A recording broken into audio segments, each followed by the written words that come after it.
Good morning. How are you? Good. Good to see you.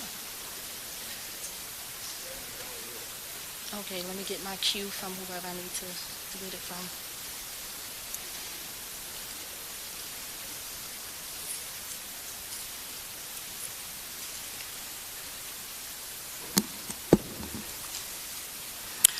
Good morning, everyone. Thank you so much for being here.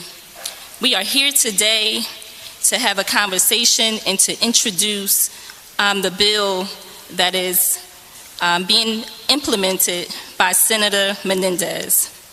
Today we want to thank him for wanting us to implement the federal rules outlined in a Bipartisan Safety Communities Act and to help close the gun seller background check loophole blocked by the landmark legislation passed last June. This year's deadline for the grant application is May 25th, 2023. The press conference comes as the somber one-year anniversary approaches of the Buffalo supermarket shooting that killed 10 people on May 14, 2022, and the Uvalde school shooting that killed 19 Texas fourth graders and 2 teachers on May 24, 2022. The Bipartisan Safer Communities Act was signed into law by President Biden on June 25, 2022. This is important today as we talk about what's happening nationally around gun violence and safety in our communities. Before we bring on our mayor, we would like to acknowledge Councilman Pat Council, who's here in the audience with us, Councilwoman Roundtree, all of our community-based partners who are here, who are doing the work every day to help make our community safer. We would like to thank law enforcement as a partner in this work with us as well, as we know that law enforcement can't do this work alone, and we don't want them to do this work alone. And so we are highlighting some of the points where in the city of Newark, Mayor Baraka is reimagining public safety by looking at violence as a public health issue. We're also looking at the national model of how we are approaching violence and how we are looking at public safety as a community-based initiative. At the end of this press conference, we're going to take questions from our press at the end. And at this time, I would like to bring on Mayor Raj J. Baraka.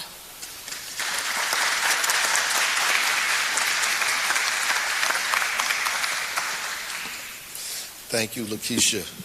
So I just want to thank everybody for being here today. Obviously, our command staff, chief, public safety director, assistant director, our United States Senator Bob Mendez for being here, for the incredible work he's been doing, in the Senate, by the way, around assault weapons bans, high-capacity magazines, firearm licensing, federal firearm licensing for individuals.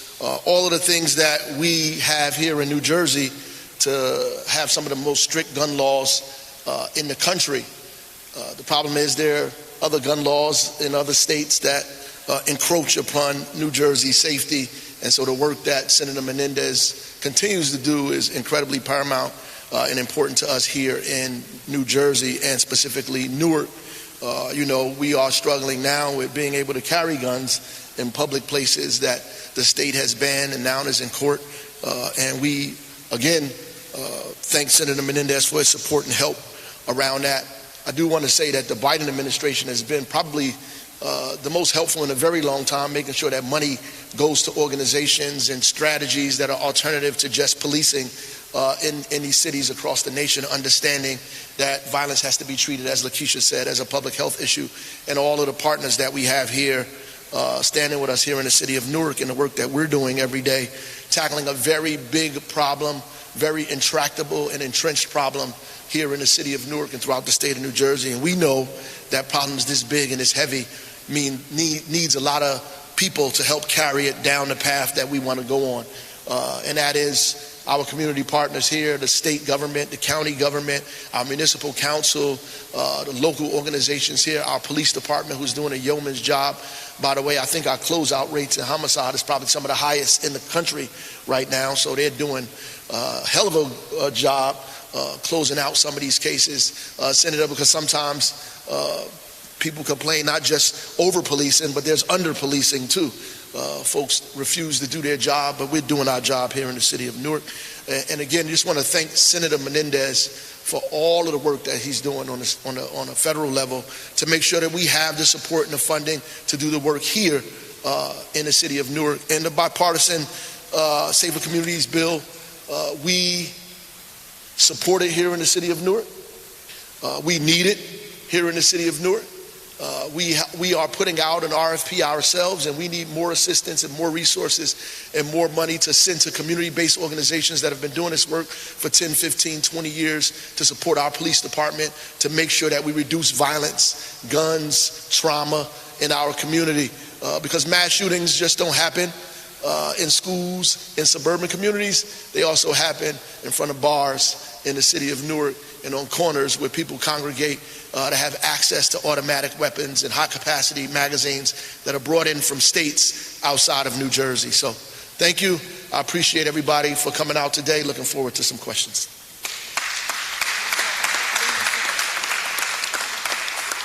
I do have the pleasure and the opportunity to be with Senator Mendez as usual. We've been together on several occasions, but today is very important for us because it means a lot of support that we need.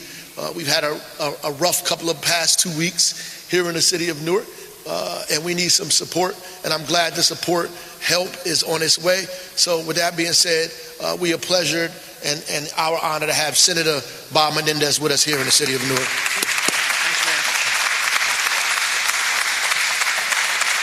Well, thank you. Good morning, everyone. Good morning, everyone. All right. I'm not used to coming to Newark and having a low voice at the end of the day. Well, thank you. Good morning.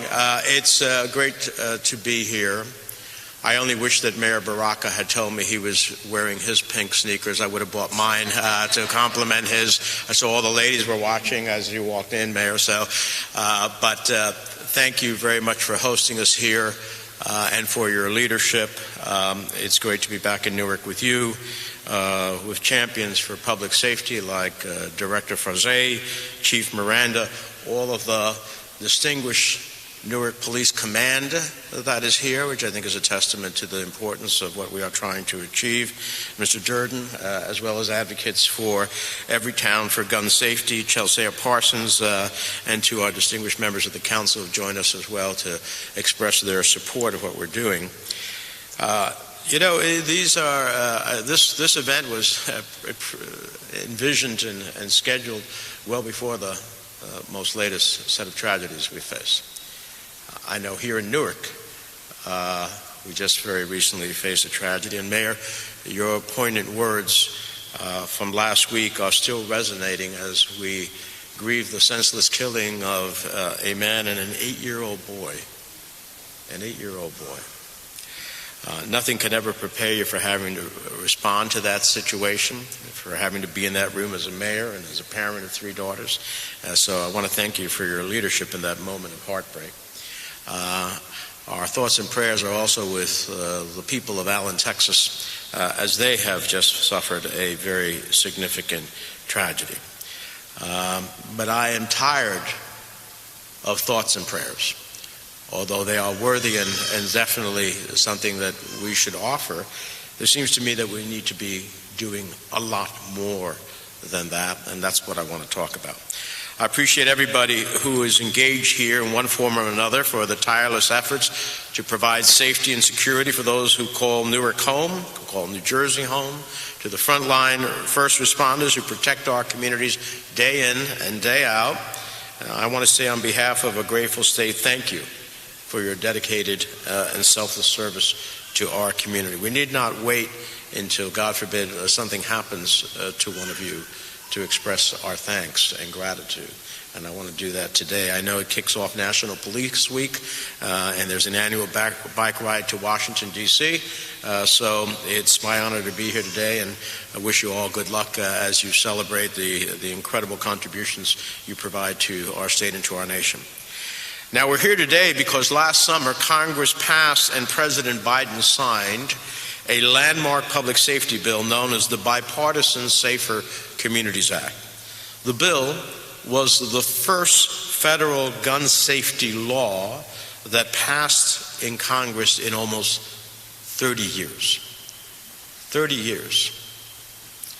Think about that. 3 decades of inaction before some of my colleagues finally came to their senses. It was shameful.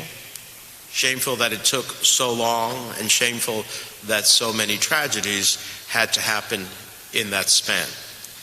1 year ago this Sunday, 10 souls in Buffalo were gunned down in a targeted attack on an African American community. They were just grocery shopping on a weekend. 10 days later, our hearts further shattered when 19 fourth graders and 2 teachers at Robb Elementary School were murdered in Uvalde, Texas. 2 instances of senseless gun violence. So many more instances that never even made the front page of the newspapers. Following these devastating shootings, Congress finally acted. We passed the Bipartisan Safer Communities Act, creating federal penalties for straw purchasing and firearms trafficking. We enhanced background checks for purchasers under the age of 21. We barred individuals convicted of domestic violence from purchasing a gun. This landmark legislation also unlocked more than $250 million for community violence intervention programs, as well as funding for mental health, school safety, and more. Right here in Newark, this legislation is the reason why $2 million was recently awarded to the Newark Community Street Team, an organization led by Mr. Durden, and that is an integral part of ending, hopefully, the cycle of violence and trauma that we see in our streets. Using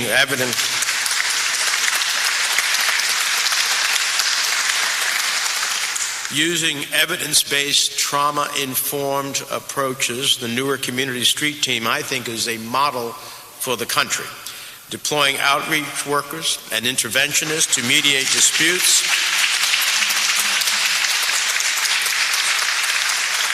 to de-escalate conflicts before they end in violence and retaliation. It's the clearest example of federal funding going to the people who need it most and to organizations who will put it to the best of use. So I'm proud to be up here with Mr. Durden and support his teamwork and his team's work as well, but I'm also pleased to announce that there is more funding for other violence intervention groups. The Bipartisan Safer Communities Act unlocked grant funding to be dispersed over a 5-year period, and the next grant applications are due on May 25th, so only a couple weeks. But if there's an organization that is as good and valid as yours and they are seeking funding, there is an opportunity to make that application, and I want to urge our communities across the state to avail themselves of that opportunity. So if you have an organization that's eligible, go to ojp.gov and you can learn everything that you need to do, ojp.gov. This funding is eligible to groups all across the country, but it's certainly my hope that New Jersey nonprofits can take advantage and apply for the federal dollars available. Follow the example of the Newark Community Street Team. Thanks to their federal grant, they partner with local police departments to stop gun violence and make our neighborhoods safer. But ask anyone in this space and in this work, and they will tell you that there is still more to be done. Congress may have passed some meaningful reforms and appropriate federal money, but at this moment we need to enforce the law to keep Americans safe. It starts by clarifying that under the Bipartisan Safer Communities Act, the law I've just been talking about that provides this money, that created these opportunities, under that law, every gun sold, whether it's at a store, online, or at a gun show, needs a background check. That common sense measure is supported by 90% of Americans and 89% of gun owners. But too often, a lack of clarity allows dangerous individuals to purchase guns without a background check. It's why we need the Alcohol, Tobacco, and Firearm Bureau to issue a rule that moves us closer to a universal background check. My God, if you want to drive a car in New Jersey and most of the country, you need to get a license. It seems to me you need to do the same to be able to acquire a gun. Everybody should have to go through a background check to make sure you're the type of person who can even be allowed to purchase a gun. It's why I led a letter today to the Attorney General and the Director of the Alcohol, Tobacco, and Firearm asking them to heed President Biden's executive order and issue guidance on what it means to be, quote, engaged in the business of dealing firearms. When we have that definition, as we believe it should, it will cover a large universe of people who will be subject to the background search. We need everyone, whether you set up a booth at a gun show or post an ad online, to be conducting background checks on gun sales. We need registered gun sellers, those with federal firearms licenses, to spot people who may be trying to avoid these new rules and regulations. And finally, we need to crack down on bad actors who exploit loopholes to knowingly facilitate illegal sales of our firearms. All of this was our intent in passing the Bipartisan Safer Communities Act. And if it sounds like a comprehensive strategy to enforce the law, well, it's because it is a comprehensive strategy. But strategies, as the mayor can tell you, is only as good as its implementation. You have to plan your work, and then you've got to work your plan. We need to make sure that the law is fully pursued and ultimately enforced, so that we can have a smaller and smaller universe of those who should never have a gun in the first place. Now, I say this as someone who has a long record. I've always aspired to achieve an A when I was in school, but I am proud of the lifetime F I have from the NRA, because you don't need an assault rifle to go hunting. You don't need high-capacity magazines with 50 rounds or more. That's why I sponsor the law to end high-capacity magazines. High-capacity magazines are about high-capacity killing, as far as I'm concerned. You should be required to have a universal background check so that we know who, in fact, is even entitled to have access to a gun. And so, as someone who has voted for these things in the past, I'm just hoping that we can prick the conscience of our colleagues in the Congress to finally say enough to the killing, enough to the loss of lives. For people who talk so often about saving lives, this is an opportunity to save real lives and get an agenda moving. So I'm looking forward to continuing to press those issues in the Senate. But what goes on here in Newark with the mayor and the Newark Community Team doesn't deploy outreach workers without a strategy or a plan. The Newark Police Department doesn't respond to a call without backup. If individuals are answering the call with the proper tools and training, then we should expect nothing different from our regulators in Washington. Simply put, the ATF needs a plan, it needs a strategy, it needs to enforce the tools at its disposal in the Bipartisan Safer Communities Act. Anything less is an insult to the brave men and women who answer the call of duty here in Newark, and to the citizens who are caught in the crossfire. After all, preventing gun violence and safeguarding public safety are intrinsically linked. The work that Mr. Frazee, Mr. Durden do are so intrinsically linked. And today, during National Law Enforcement Appreciation Month, and just a few days before the start of Police Week, we are all intrinsically linked to the trailblazing work being done here in Newark, which is why I wanted to come before I head back to Washington to highlight what is happening in Newark, to call upon our communities to emulate it, particularly in this program, to think of other innovative ways, and in doing so, to save lives. Thank you very much for having me with me.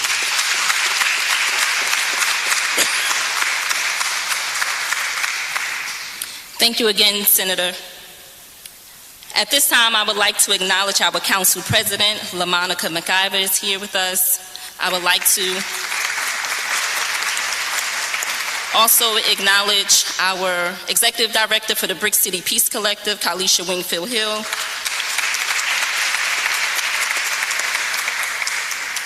The Office of Violence Prevention works diligently in partnership with the Brick City Peace Collective, with our Newark Police Department, to be able to build out this ecosystem that we're working so diligently to model nationally. And as our senator talked about our investment into this public safety work, the community-based public safety work, it's in alignment with the strategic plan that the Office of Violence Prevention has just released. We are investing in the capacity of our community-based organizations, our law enforcement, and partnership with our city government. At this time, I would like to bring on our police director, our public safety director, Fritz Frage.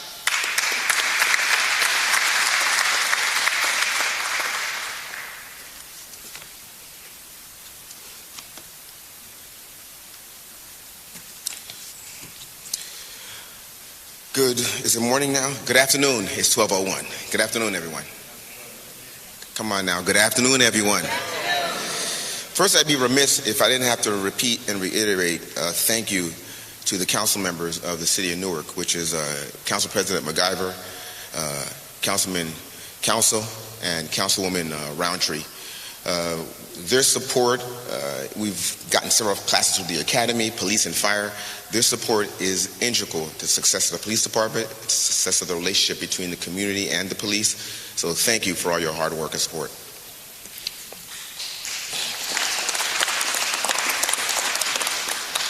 I am grateful to be here with you all this morning.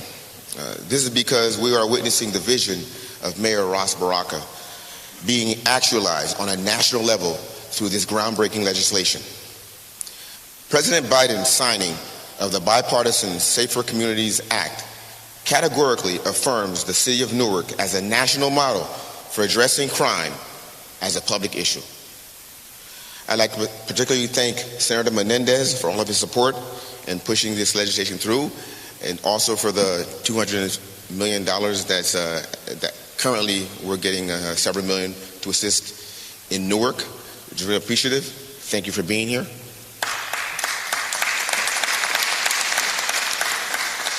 I want to thank all our law enforcement partners for faithfully working alongside the Newark Police Division.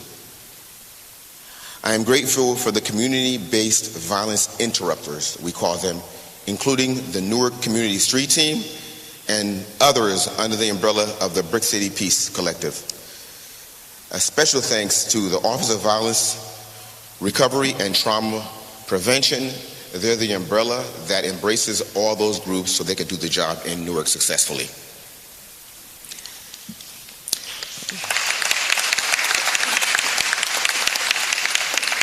A special welcome to Everytown for gun safety recovery, to our violence reduction ecosystem. As Newark Public Safety Director, I am honored that the city of Newark is at the forefront of re-imaging public safety.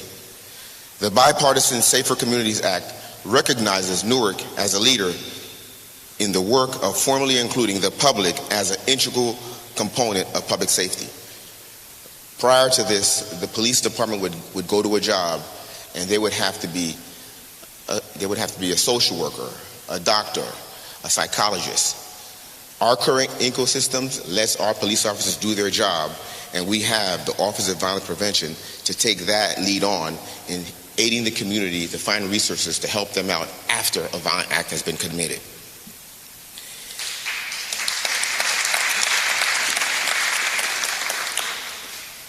I'm pleased that our most recent crime statistics and gun recoveries prove that this strategy is working.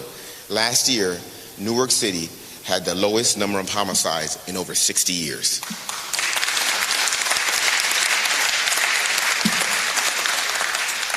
We have a 30% decrease in the number of shooting victims last year. We recovered, illegal gun recoveries were increased 27%. We had a 73% increase in the recovery of ghost guns. We also had a 41% increase in illegal gun arrest. I'd be remiss if I didn't recognize the commanders of the Newark Police Department. We have our deputy chiefs in the front row, Deputy Chief Moss, Gonzalez, Suarez, and we also have our precinct commanders. Precinct commanders are key to the success of what we do in Newark. Their hard work with the community, managing community meetings, is integral to all the work we do in Newark. So our precinct commanders, we definitely have to give them a round of applause for all their hard work.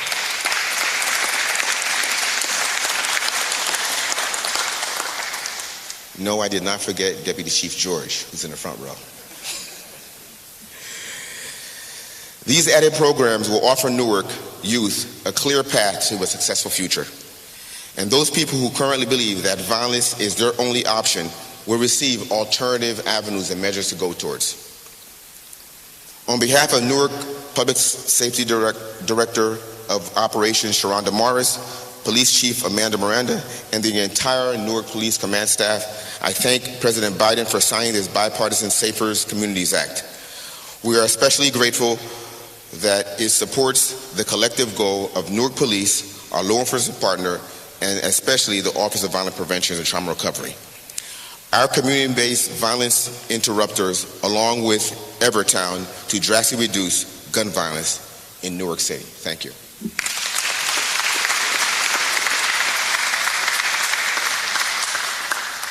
Thank you, Director. With the work that we're doing around public safety and community-based public safety, we know that this work cannot be done without policy changes that happen, without organizing, mobilizing, and pushing legislation. At this time, I would like to bring up Chelsea Parsons, Director of Implementation for Evertown for Gun Safety.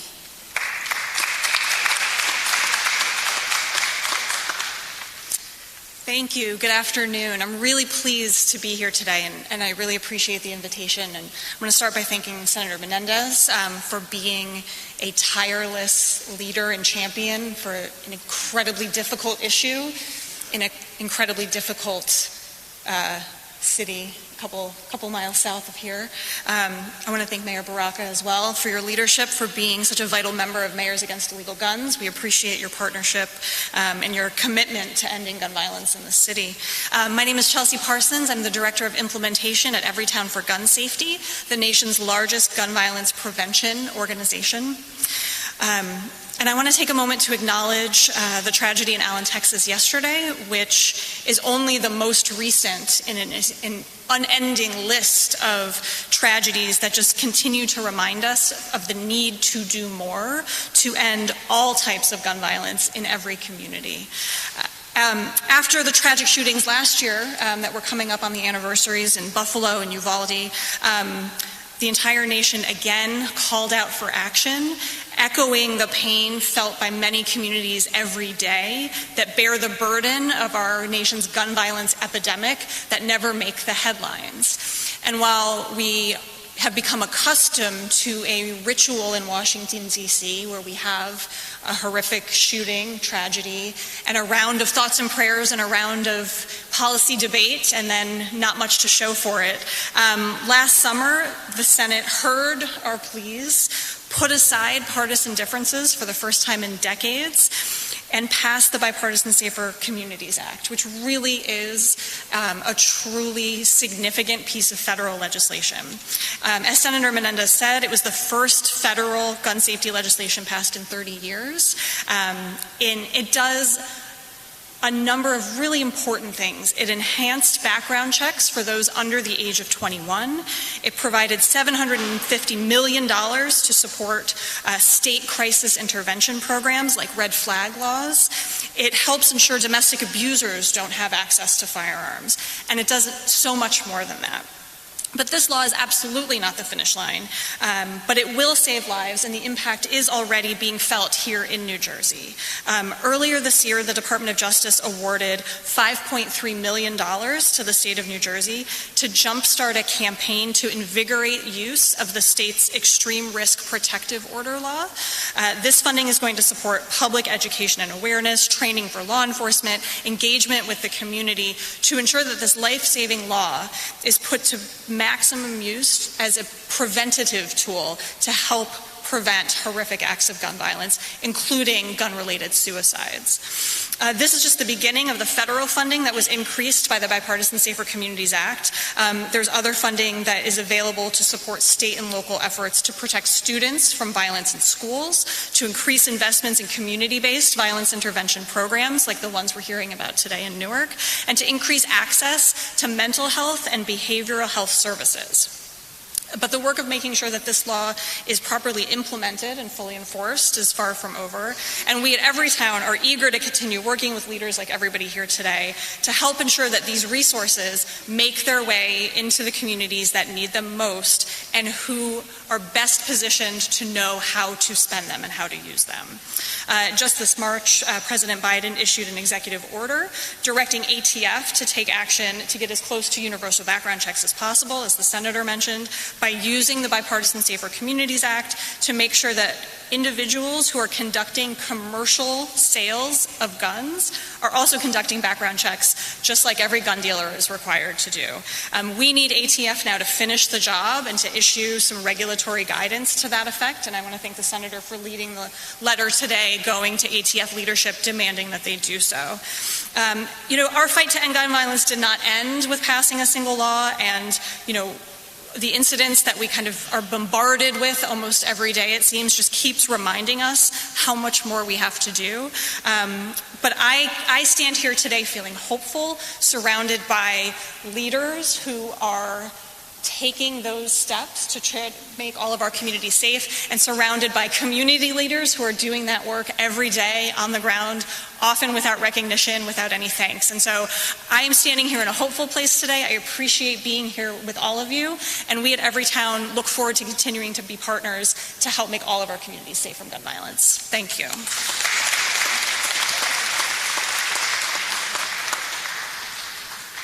Thank you so much. As we're coming to the close of our press conference, we would like to ultimately thank everyone that's here on the grounds that's doing the work. We know that community-based public safety is not easy work, and we know that those who are closest to the problems are closest to the solutions. And so I would like for each organization to stand as we bring on our last speaker. So Newark Street Academy, The Hub, Newark Anti-Violence Coalition, Urban Care, Hope, Love, and Kindness, Refile, Leaders for Life, our outreach workers, my supervisors, Barry Ford, Lee, Lynn, Fee, social workers, New Direction, Hospital Violence Intervention Program, and our Newark Police Department. Please stand, everyone, as we bring on Newark Community Street Team Damon Durton, who is awarded this money, who is doing this work.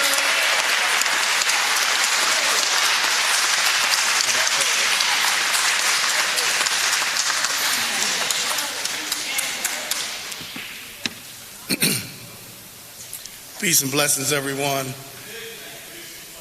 Again, my name is Brother Damon. I serve as the Executive Director for the Newark Community Street Team. I want to first thank Senator Mendez. I also want to thank Senator Booker and Congressman Payne and all of our leadership and the support that they give us in our community in championing the work that we do as public safety professionals. This federal investment puts a well-deserved spotlight on decades-old strategies that have been used in the community. These strategies have been practiced in other cities, but I think it also puts a spotlight on the leadership and a testimony to the visionary leadership of our wonderful mayor, Mayor Ras J. Baraka, who started the Newark Community Street Team in 2015. But at the core of the Newark Community Street Team is not just the intervention that we do in the community. It's not just the being trauma-informed and understanding, but it's actually the reception that the community is given. A lot of times, those of us that are in front or in leadership, we get the accolades. But the community itself are the ones that need to be saluted, because the community is receptive to what's being put out to it. Because oftentimes there's been much investment outside of our communities and haven't allowed our communities to take a hold of what we already know we can do, which is bring peace in our community. So we thank you once again, Senator Mendez, but I want to also thank again our wonderful mayor, Mayor Ras J. Baraka, for starting the Newark Community Street Team and allowing us now to go further and to start a trauma recovery center, an overdose response team, a hospital violence intervention program, a civic educational academy that we call the Sentinels, a victim service program, and all the other eviction prevention program, our intervention done at L&M Development. All these things and more that we're doing as an example, not just for Newark and our other wonderful agencies, the Hub, the Office of Violence Prevention, New Direction, as Director Uri said, and the Brick City Peace Collective. All these things are part of what we call the ecosystem of public safety in the city of Newark. There's no one entity that's doing this here. It's all of us working together with the support of the community that does it. So we stand here thanking the community and thanking all the organizations. As I close, the work that our team does every day and that is done every day in the streets of Newark is a hard work, but it's definitely vital. And we see the difference that we're making in the community when we change lives and when we save lives. The Newark Community Street Team, as well as our national agency, the Community-Based Public Safety Collective, and all the other partners have proven that when you intentionally put public safety in the hands of the people, we see a safer community. Again, I'm humbled that we were funded to continue to advance the CVIs of this country, and specifically our wonderful city of Newark. And I look forward to working with all the agencies and the police department in the great city of Newark and the rest of our community partners here to bring a safer community. Thank you.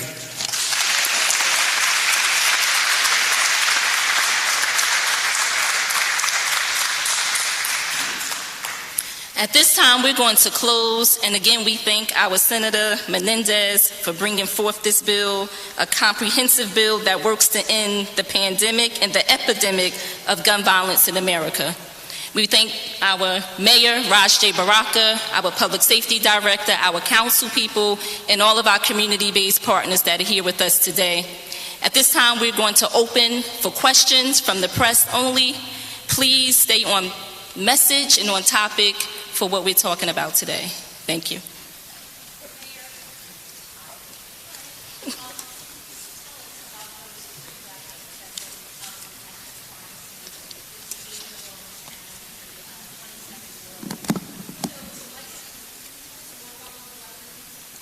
So is an active investigation happening now, so I couldn't comment on the weapons or anything related to that case until that's resolved.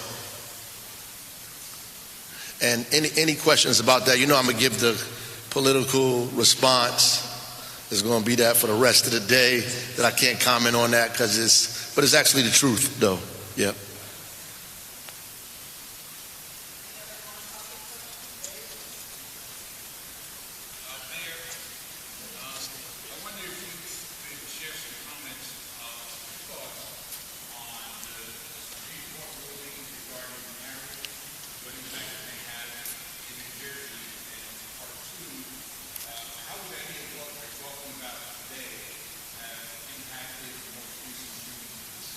Sure.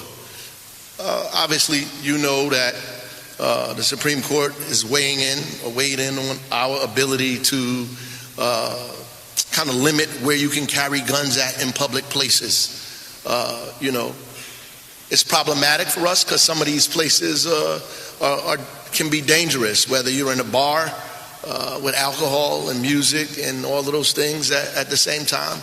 Creates an atmosphere that you don't necessarily want everybody walking in with guns. Places where children are, and public places where there are young people at. I mean, there's a list of things that the governor and the state attorney general laid out that I agree with totally, where guns should be prohibited. People should not just be walking around with guns, whether you have a permit to carry a gun or not. I don't think they should be in those places unless you are part of law enforcement. You can't carry a gun on a plane or in the airport, and for very obvious reasons. Some of those things should be applied to public places where we congregate, where our children are, and where we think incidents are more likely to happen. especially if you look at violence as a disease, as public health. You know, in certain areas with certain conditions, violence is more susceptible or more probable to happen in these areas. We should limit the amount of guns that are in those areas. It just makes sense to me. I would say, obviously, we need more hands on deck, and the great work that these organizations are doing have to be expanded. This doesn't mean we don't have incidents in Newark. It means the difference between now and 10 years ago, we can respond holistically to these incidents, where in a previous time, it was only the police responsibility to respond to this. So we only put pressure on the police. Now I can put pressure on these other organizations who claim to be helping us reduce violence and crime at the same time, to be able to go into these communities and do greater work. I was asked the question, what are these organizations going to do after the kid was killed? There are many things they could do. They have to counsel the mother whose child it was, who was there, the aunt who was also there, the other people who were alive, who survived the killing. When they at the hospital-based intervention tries to intervene so he won't go out and seek revenge, right, which causes another homicide to take place. Or all of those kids that are related to the boy through football or through other things, who may believe they become the victims of crime next, who now begin to exhibit behaviors where they begin to themselves participate in violence and crime. And so we intervene in their lives early on and not wait to the first robbery or carjacking or chance that they get a gun in their hand and want to do something that they think is normal, that we have to tell them is abnormal.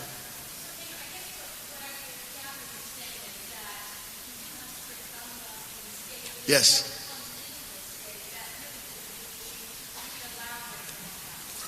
%. I would defer to the public safety director, but we have these conversations daily. In fact, we are tracing guns now through NIBIN and other things, trying to locate where a lot of these guns come from, because the city of Newark is prepared to file a civil suit against some of these folks who are selling guns arbitrarily and they're getting in the hands of children and other folks in the city of Newark that are involved in homicides in our town. We would like to hold them accountable. Even though the federal law doesn't allow us to hold gun manufacturers accountable, we want to hold people who are selling guns arbitrarily to individuals without licenses and so forth and so on, to the lives that we're losing in Newark because of those guns that come here. Yes, please. Let me just, the mayor's spot on, but let me just take another dimension of the question and his answer, and that is, if alcohol, firearm, and tobacco does what Congress intended it to do and what the President's executive order intends it to do, and issues the appropriate rule and regulation, then we will have more of a universal, closer to a universal background check than we have today. That means that even with New Jersey's toughest gun laws, which are affected by those who traffic from outside of the state, it'll be less likely that someone who shouldn't have a gun, because this will be national in scope, will be able to get that gun in a state that it's easier to do so if they shouldn't otherwise qualify for it. And in doing so, that makes us safer here at home in New Jersey, because the enforcement is national in scope, not just New Jersey specific.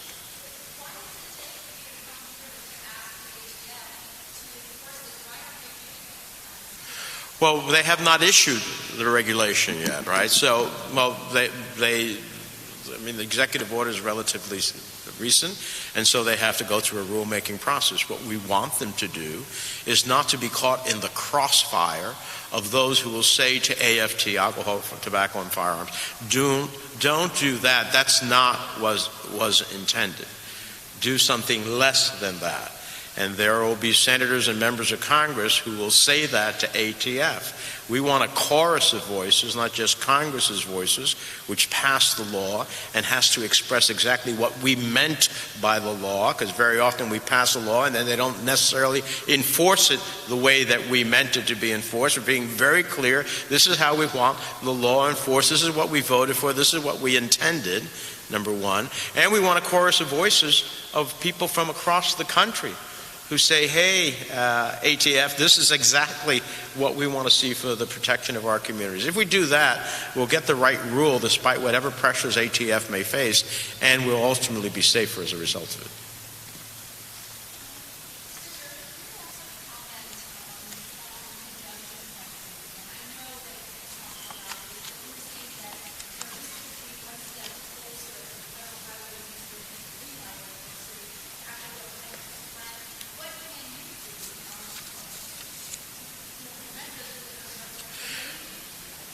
Well, I think there are things that can be done. First of all, it's not final. There is a comment period that follows this, and we're going to robustly engage in that. I know that the governor is considering legal action. I urge him to take it, as well as to reciprocate. Look, New Jerseyans should not fund the MTA's budget. That's what this comes down to. New Jerseyans should not fund the MTA's budget. And we should look maybe at a review of the MTA and see what they do with their money, because I got to be honest with you. For a New Jerseyan to cross over the GW Bridge and be treated differently than someone who comes in from another portal or from the Lincoln Tunnel, and to be hit with $20-something that is being projected in addition to the toll, is highway robbery in its most strictest form. And in my mind, it interferes with interstate commerce. Why do people go to New York? They're going to New York because they have businesses there, they purchase stuff there, they ultimately, may have to have a contract executed there, they may have to go to the hospitals that receive the benefit of their insurance proceeds. This is absolutely outrageous. There are many ways to deal with congestion and environmental questions. There are incentives that you can create, but not penalties that you are creating, because some people do not have a choice as to how they cross into Manhattan. Not everything has a public transport connection, not everything has a ferry, not everything can ultimately be achieved by what they envision. But this is a money grab by the MTA, and I don't find it an agency that actually spends its money very well. And I'm going to do whatever I can, working with the governor, to make sure this doesn't happen, because it's just highway robbery. It just shouldn't happen. And you know what? As we've told our friends in New York many times in the past, we can do things too. It's not that we are the only ones who cross into New York. You cross into New Jersey. You cross into New Jersey and the Lincoln Tunnel and the Holland Tunnel and the GW Bridge, well, maybe we have to look at pricing as well as it relates to the impact that you're creating on communities. We go down that road, and believe me, it's not going to be pretty for anyone. So it's time to think in a different way, and it's time to think more regionally in your approach. But this is, from my perspective, purely a money grab, and one we have to fight at a point. Thank you all very much. Thank you, Mayor, for hosting us, and thank you all for your collaboration.